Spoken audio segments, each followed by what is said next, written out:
Becoming a published author, ooh, that's a mouthful, can be exhilarating. It can be cathartic. Well, I found it to be a little cathartic just having a chapter in one book. It can be a credibility booster. Oh, in the process to publishing your own book probably could be overwhelming and frustrating. Hi, I'm Christine Rothdeutsch, and I'm host of Make It Click. And today on the show, I have with me publisher with Bright Communications, Jennifer Bright. Jennifer, welcome to the show. Hi, Christine. Thank you. We're talking publishing today predominantly, where we will talk a little bit though about the benefits of publishing your own book, but you come at this from the aspect of you are the publisher. You know all those moving pieces in the background. And first though, I wanted to get into, because I'm a little confused about the different ways to publish a book. I believe on your website you list like 3 different ways someone could publish a book. Can you talk about that a little bit? Absolutely, Christine. So, over the past 5 to 10 years, publishing has evolved into a spectrum. And on one end of the spectrum is traditional publishing. And that's what most people think of when you say publish a book. Those are the stories you see on TV, like the show Younger, the people in the fancy offices in New York. That's the way books traditionally were published. Well, over time, those publishers became more and more selective because of the extreme expense in publishing a book that way, where they would buy the rights to acquire a book, they would pay to produce the book, and then they would share a bit of the profits with the author. So, as you can imagine, they became more and more selective, which meant fewer and fewer authors got those deals. So, in response, on the other side of the spectrum arose self publishing. And when I use the term self publishing, Christine, Mhm. I literally mean you do it yourself. You say, I'm going to do everything. I have Google. I'm a smart person. I'm going to figure it out.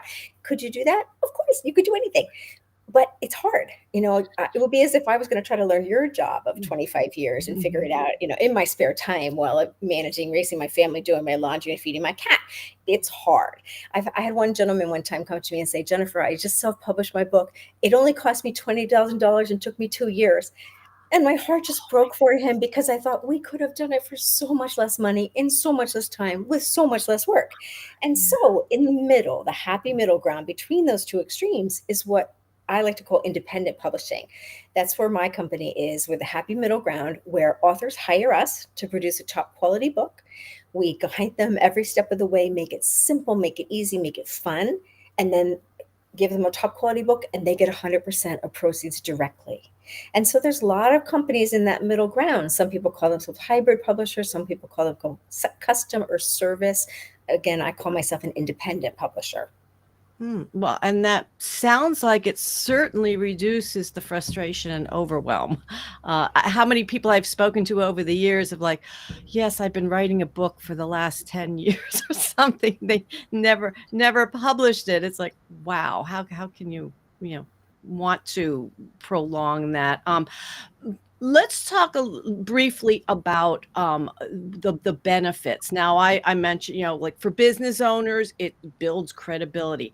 But now you work with a lot of different types of authors. So for in the big spectrum, what are some of the benefits that maybe people aren't thinking about?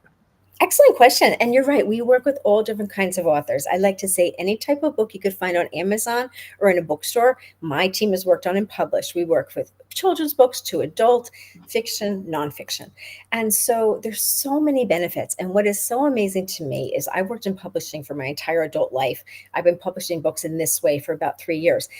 Every single author who comes to me is different, with different motivations and different goals and different wants. And so occasionally I have someone come to me and say, what's really important to me is to have another income stream. I want to produce this book so I make some money. Almost nobody says that. What's astonishing to me is most people come to me and say, I want to help people with my book. I'm a doctor or a nurse or a therapist, and I want to help more people with my book. Some people come to me and say, I just want to share my story. I've lived this amazing life. I've had an interesting life. I've learned a lot the hard way.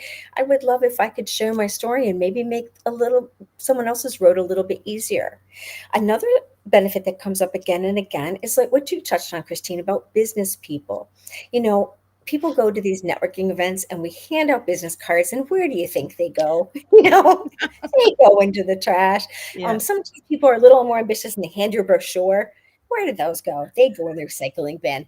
But if you hand someone a book, like a 36-page book, we're not talking a massive thing, but 36-page Mhm. book, we don't throw books away. We hold books on our shelves.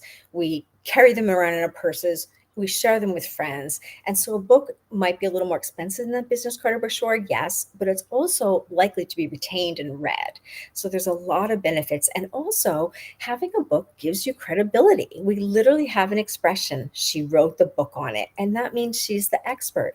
Back when I worked at Rodale Press, which used to be an Emmaus Mhm. family-owned publisher, awesome place. Most of my team and I worked there, as a matter of fact. We had very high standards for the experts we could quote in those books. And guess what? You either had to be an MD or you had to have wrote a book on it. So having a book, writing a book in their mind was equal to having that MD degree. Wow, that's amazing. Now, I want to come back to something you said there really quickly about a book being likely read. Um, I've heard other people talking about, well, yes, write that book for credibility, but it probably won't be read. Oh, Really? interesting observation, Christine. Well, one thing about that is studies have found that even if someone does not even crack open a book, they still value that they own it. They still value that it's on their shelf. And so, as an author, at least you could imagine you're reaching them in some way. They own your book. They're seeing your title. They've read your bio. They've invested in your words. Mhm, Maybe someday, hopefully, they'll take it off the shelf and read it. Um, I think that books today just have a tremendous amount of value. mhm.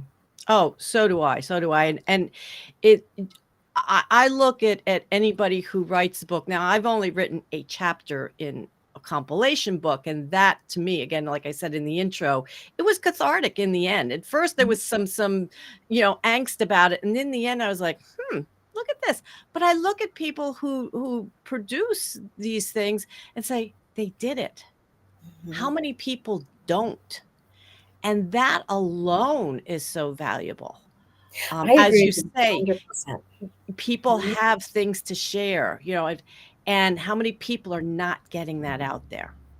Exactly. And so you mentioned the cathartic aspect. A lot of my authors have said that, especially people who've written memoirs.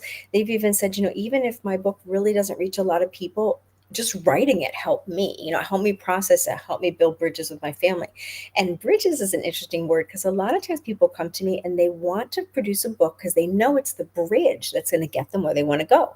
Maybe Mm, they want to be a speaker. Maybe they want to be a consultant. Maybe they want to do media. And so the book is often your ticket to where you want to be. The other thing is that, we're all limited by 16 waking hours in a day. We all have just a limited amount of time. How many people can you work with one on one? But with a book, you can help people far from here that you may never meet in person. So right. Yeah, yeah. Some of my favorite books are the ones that actually give you activities to do. So by the time you finish reading the book, you've accomplished something. Of course, these, are business and personal development books, but I love that. And Grant, it's not a textbook. I mean, when I think back to school and it's like, well, wasn't that a textbook? No, no, it's not. I just find those fascinating.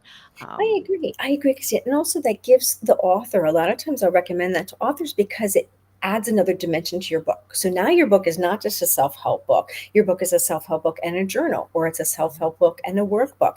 And so that adds more value. And also it allows your authors to interact with you. Now, of course, given the web and all the resources we have, our readers can interact with us even more than ever before. A lot of our books, for example, have QR codes that you get to a certain point in the book, and hey, hop on this QR code and visit my website. And then you can unlock the key to all this other information, which you can put behind a firewall. So it's only accessible to your readers. You mentioned something I'd love to touch on again, which is the idea of authors being kind of an elite club. One thing that has really struck me in my career is everywhere I go, almost everyone I talk to says, when they hear what I do, let me tell me about my book. I have a book idea. What do you think of this? It is almost universal, from my dental hygienist to the woman I talked with at the insurance company to the man at the thrift store unloading my car, to my friends' parents, everywhere I go. And it's such a privilege to get to hear about this. But you hit upon something so true, which is almost 100% of people want to do a book, but a very small percentage actually does. And I think that's why being an author gets us so much credibility, because people instinctively know this was hard.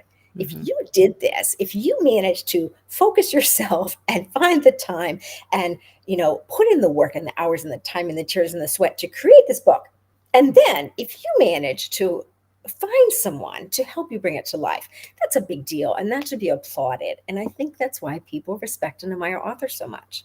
Yes. Well, and I think once you've been through it yourself, you really respect every author out there even more because you Exactly. know.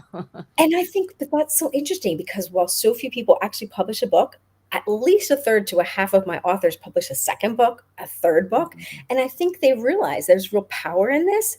And gosh, it was fun. Mhm. So, Yeah. So let's get into the actual process. Okay. So I love processes. me That's too. my jam, systems and processes. But what are some of the key elements then in the whole process for someone to look for when they say, okay, I'm going to do this, but I need help. So what am I looking for in that person is from someone like yourself that has been in publishing. You are the publisher versus someone who says, I've written a book and I can help you write your own book. Oh, Um, good question. Exactly. Exactly. So, one thing that's wonderful about the publishing industry is there's never been a better time to produce a book, because there's never been more options. I mean, there's so many companies, there's so many options. Someone can find the budget that they're looking for, the style that they're looking for, and the speed that they're looking for. So I think the most important thing is to find a company, and more importantly, a person, a publisher that you click with, that you feel comfortable with. I call myself a book doula because I bring books to life. And anyone who has had children and gone through that experience can imagine that it's a very personal experience, right? Like, a doula is someone you build a relationship. And so, we really work with our authors a lot over the course of their book, emailing, talking on the phone, Zooming, meeting in person. And it's a very personal thing to create a book, because you're really bearing a part of your soul. It's really an intimate experience. And so you want to find someone that you like, someone that you're going to enjoy working with for the next 3 or 4 months. I think also it's really important to look at their body of work. What types of books has this publisher published? How many books have they published? Have they published books that are of the genre and style that you want to publish? What is the quality of their work? And you can also kind of reverse engineer this a little bit. If you are looking for a publisher, I recommend spend some time in a Barnes and Noble, or spend some time on Amazon, or, like, Let's Play Books here in town, mhm. and look at books in your genre and see who published them.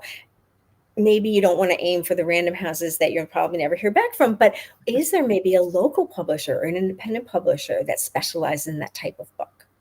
Hmm. Very good tips. And so, yeah, I want our audience to understand there are so many options available out there.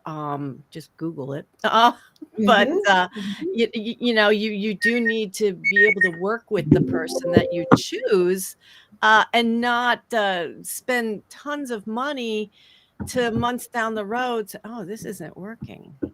Um, Exactly, exactly. And that's the other thing. Make sure that you have a contract that you can understand. You understand what you're getting, what the publisher's doing, what they expect you to do.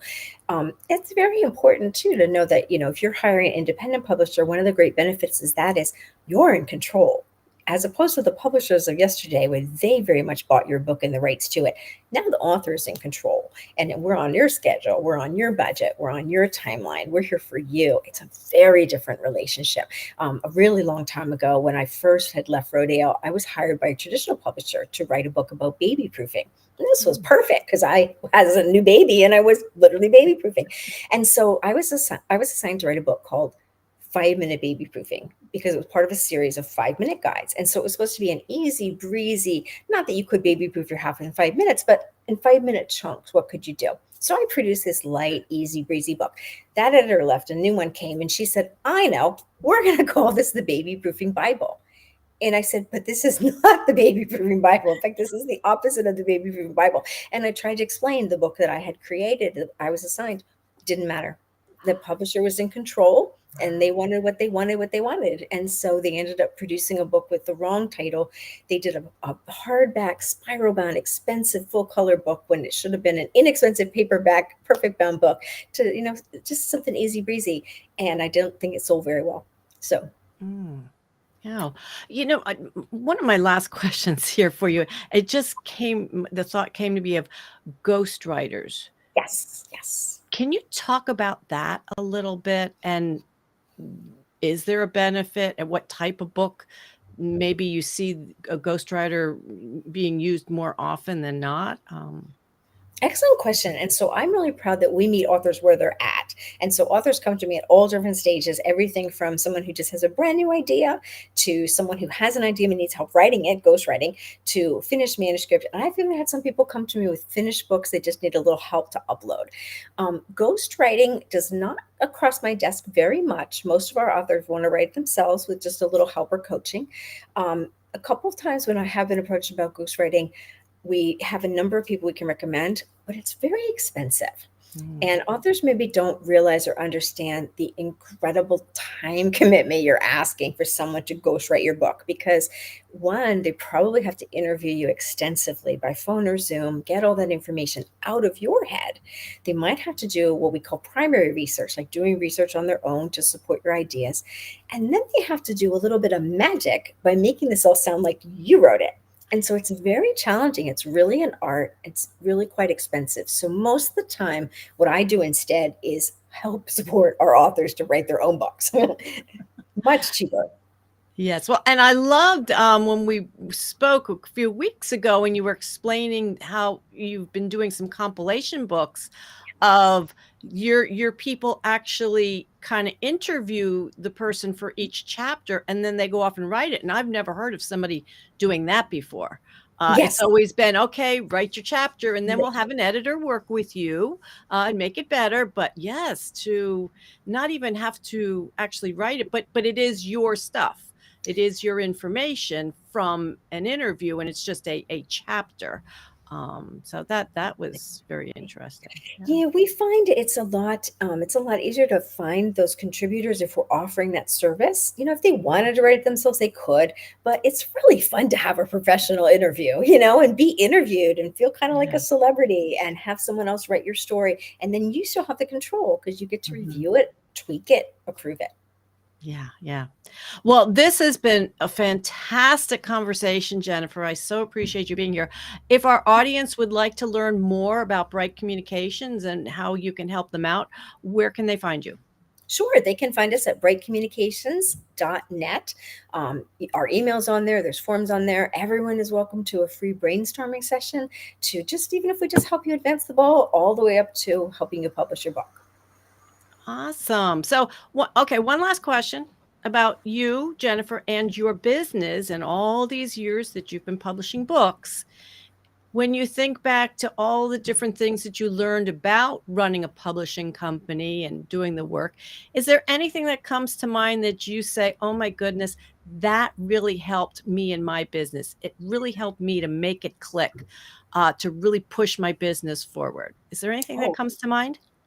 absolutely. I would say that one of the first decisions I made, which was so valuable, was as an entrepreneur starting my own business. I started having my very own business checking account into which all money went, which A, kept the money separate, but B, allowed me to draw a predictable salary. Because I think a lot of people know when you start your own business, especially something like a creative business, the money ebbs and flows. And so it helped me to organize things. And so, yeah, I'm proud to say I've been doing this for 25, 30 years. And we're also the first book publishing franchise. So if someone was interested in having their very own publishing company, they could actually invest in a franchise, do what I do, help people bring their books to life.